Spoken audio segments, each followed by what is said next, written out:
first thing we did was we did that Google search, and we just kind of learned a little bit about more specifically what infographics are. There are lots of great examples out there, and we took some key elements from different ones that we liked.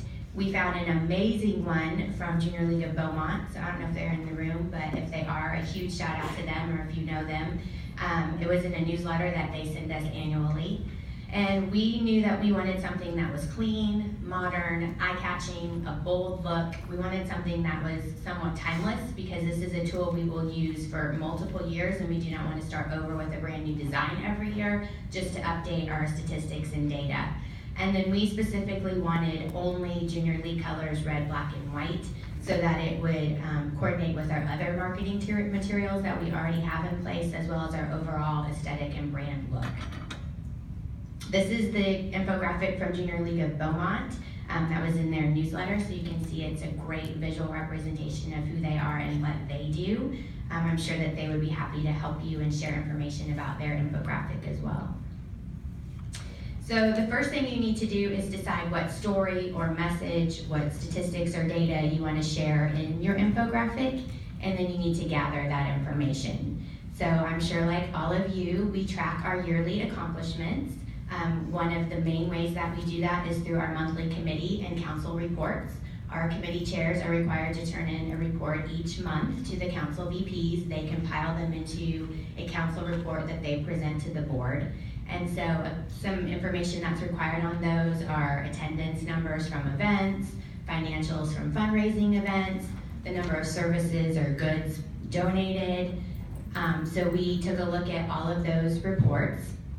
We were lucky that we had already started that process in compiling our numbers for our past 25 years last year when we were celebrating our 25th anniversary. So we'd already done a lot of that work as far as not just our yearly stats, but our overall giving and efforts. To get your information, we reached out to our community VP, community committee chairs, our finance VP, our fundraising event chairs, and we also got information from our community partner organizations.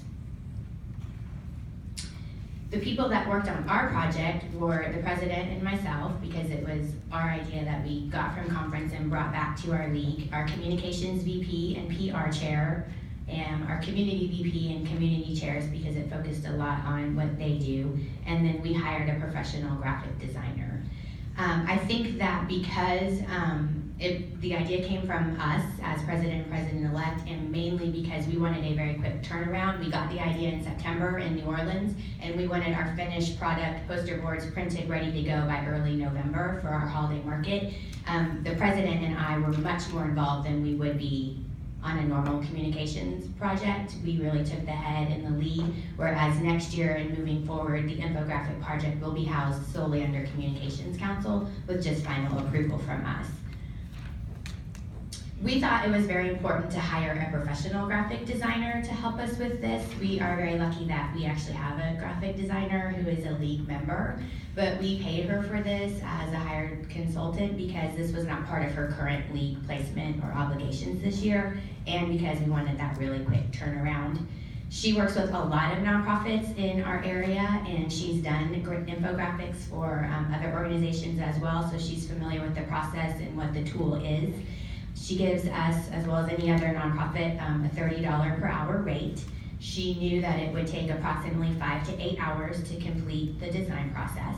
Ours actually took 6 hours, and so our total was $180, which we felt was a really good investment in use of that $180 because it gives us a design tool that we can use to meet many objectives and we can use for many purposes for multiple years. When we go back and edit next year, the design cost will be a lot lower. To keep costs down, for those of you that have worked with a graphic designer before, the cost really gets expensive in the editing process. So the more back and forth you have between the rough draft version and your final version is where your expense really kind of adds up, because that's when the time starts ticking. So we really limited it to, our president was the only one who had direct communication with the graphic designer, so she wasn't hearing ideas from multiple people and then trying to dissect those ideas. And then once we got to the editing version between final draft and, or rough draft and final version, we limited it to only the communications VP, myself, and the president to give input and feedback and dialogue about it.